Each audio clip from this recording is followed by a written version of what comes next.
कांदा उत्पादकांच्या मागण्यासाठी महाविकास आघाडीच्या वतीने चांदवड या ठिकाणी सुरू असलेल्या आंदोलनावर पोलिसांनी आणि सरकारने बळाचा वापर केलेला आहे।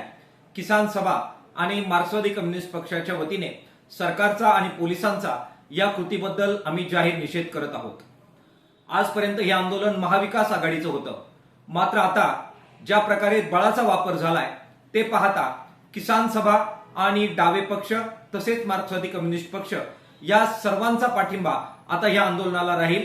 आम्ही डाव्या पक्षांबरोबर बोलतोय, वेगवेगळ्या शेतकरी नेत्यांबरोबर आणि संघटनांबरोबर सुद्धा बोलतो आहोत। हे आंदोलन आता अधिक व्यापक केलं जाईल।